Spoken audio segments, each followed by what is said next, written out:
Amsterdam isn't just canals and cute gables, it's a rhythm you fall into. I'm handing you a non-FOMO, line-dodging plan you can actually follow. Save this for your trip, and if weekly smart guides are your thing, tap subscribe and the bell so you don't miss the next city. Cool? Okay, let's jump straight in. Before wheels down, lock a few essentials so the week runs on rails. Book time tickets for the Anne Frank House, those go fast, and grab start times for the Van Gogh Museum and Rijksmuseum so you glide instead of shuffle. Transit is brain off simple. Trains from Schiphol reach Centraal in, minutes. And a 397 Airport Express is perfect if you're staying near Museumplein or Leidseplein. In the city, just tap in/out on trams, metros and buses with your card or phone. It's quick and it auto-sorts fares. One more heads up for 2026. Tourist tax is high. Budget it in so checkout doesn't surprise you. Pick your base by vibe, not just price. Jordaan and the Canal Belt feel central but neighbourhoody. Bridges, indie shops, cafes you'll actually linger in. De Pip is youthful and food-obsessed. Utwest gives you Vondelpark and Foodhallen in a lazy stroll. Eastern Docklands or calm stretches of Zuid work if you want quiet nights. Don't stress about Dam Square proximity. The magic mostly happens on the walks between places. So day one is the centre but sane. Start early in Jordaan while the stoops and canals are quiet. Grab a pastry and wander before shops open. If you snagged Anne Frank house tickets, time your coffee to land just before your slot so you arrive calm and present. Afterward, drift the 9 streets, peek into Bergendjof for a minute of hush, then do your quick, yep, that's the palace, glance at Dam Square. Late afternoon, take a canal cruise. Blue hour on the water feels like the city's turning lights on just for you. Dinner near the Western Canals keeps things easy. Finish with a no-agenda stroll home watching reflections ripple. Day 2 is museum quarter without the 6-hour slog. Enter Van Gogh on your timed ticket and give the big rooms air. Self-portraits, colour experiments, letters. Don't try to finish it. Reset on Museumplein, then slide into Rijksmuseum for a focused path. Rembrandt's Night Watch, a Vermeer or two, and a couple Golden Age still lifes that weirdly stick in your head. When museum brain hits, let Vondelpark soak up the rest of the afternoon. Sit on the grass, watch locals jog by, share a cone. Dinner in Utwest, then graze through De Hallen or Foodhallen for a low-effort mini-food crawl. Day 3 is north plus east, with some fun contrasts. From behind Centraal, hop the free ferry to Amsterdam Noord. 0 tickets, skyline views, and a quick, oh that was easy. Check Adam, look out or wander NDSM's street art yards. It's industrial, creative, and, wildly photogenic. Ferry back and tram to De Pip. Graze Albert Kuip Market, hot stroop waffles, herring if you're brave. Slip into a cafe and people watch. Late afternoon, toast at the Windmill Brewery, Brouwerge IJ, iconic without trying so hard. Evening is a canal-side stroll near the Skinny Bridge. The Amstel at dusk is a quiet kind of show. On to day 4, and it's a one-way trip or a deep Amsterdam day. Pick one, don't stack both. If you want windmills and heritage houses, Zansa Shans is the ready-made postcard. Short train plus short walk, go early before buses. Prefer slower and handsome? Bit like myself. Haarlem is a 10 to 15 minute hop with a gorgeous Grootmarkt and the intimate Frans Hals Museum. Utrecht does canals with cellars and student buzz without the crowds. Spring travellers can swap to Keukenhof. The blooms are a limited window thing, so check dates. Either way, commit to a single destination. Maps make 2 stops look efficient. Real life says you'll spend it on platforms.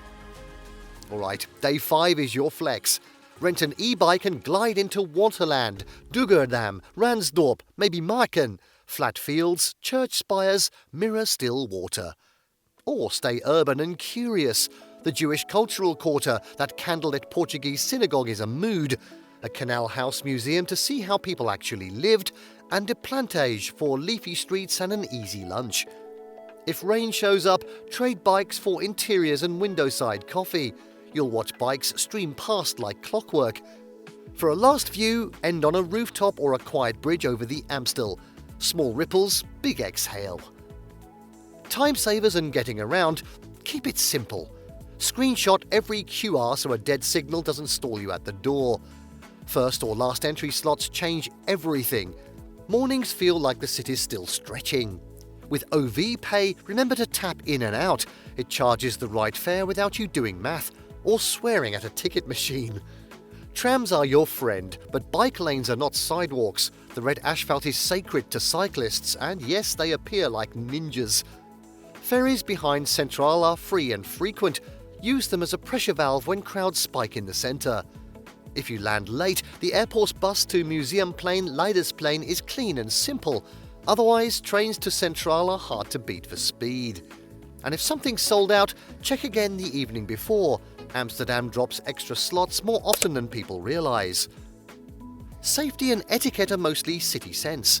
Keep bags zipped and close, especially around Central, Damrak and busy tram stops. Don't walk in bike lanes, look both ways for trams. They're quiet and they absolutely won't swerve. In the red light district and Old Centre, public cannabis smoking on the street is banned now.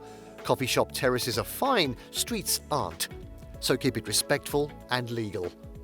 Late nights, know your route, use licensed taxis or a well-rated rideshare, and match the plate before you hop in. Tap water is great everywhere. Refill bottles at fountains and cafes without a second thought. And when you cross a tiny bridge, yield a touch to cyclists. You'll get a nod and a smoother day for it. Money and passes without the headache. Amsterdam is card first, contactless carries the trip. OV Pay keeps transit spend tidy, and if you're riding non-stop on a museum day, a GVB day ticket can be simpler than minding taps. The Amsterdam City card is handy if you'll hit a lot of included museums and want GVB bundled. But note, some headliners still need separate tickets, so book those early no matter what. Tipping is light by US standards, round up or 5 to 10% for standout service, no need to overdo it. And if you're booking canal cruises or day trips online, grab flexible tickets where you can. Weather pivots are part of the fun. Food strategy so you eat well without regrets. Do one slow, sit-down meal a day. Share plates, ask what's seasonal, let time pass. Keep other meals nimble, pancakes with speck or apple, a cone of frites, a warm stroopwafel made to order. Try Indonesian Ritzvatel once, legacy of Dutch-Indonesian ties, Surinamese broodse for a quick lunch, and a neighbourhood bistro for a Dutch-French dinner you'll actually remember. Coffee culture's strong, third-wave spots everywhere, so a good flat white is never far. Brown cafes are for that cosy, wood-panelled, I live here now feeling. Just don't camp for hours at peak times. If weather flips or the city throws you a curve, you've got moves. Rain? Pull an indoor block forward. Museums, canal house interiors, cafes with windows you can sit behind and watch bikes blur by. Windy? Stick to tram corridors and leafy de plantage or oud zuid. The canals funnel gusts like wind tunnels. Heatwave? Early starts, long park breaks, late evenings when the bricks radiate a soft warmth. If crowds overwhelm, ferry to Noord or retreat to a calm canal in the Jordaan and let the city slow down around you. Amsterdam rewards people who breathe. A few memory makers to stitch into your week. One sunrise along Brouwersgracht when the canal is still and a baker's pulling trays from the oven. One blue-hour canal cruise when the bridges glow and the city looks like a film set. One NDSM wander that ends with fries eaten on a bench, laughing at nothing in particular. One night bicycle ride through Vondelpark when the lamps are soft and the city is whisper quiet.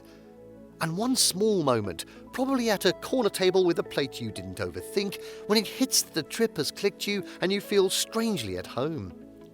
That's the plan. Icons without the grind, food without the regret, and just enough detours to make it yours. Which day's your vibe? Team Nord Street Art or Team Museum Quarter Classics? If this helped, hit like so more travellers find it and subscribe with the bell so you don't miss the next city guide when it drops.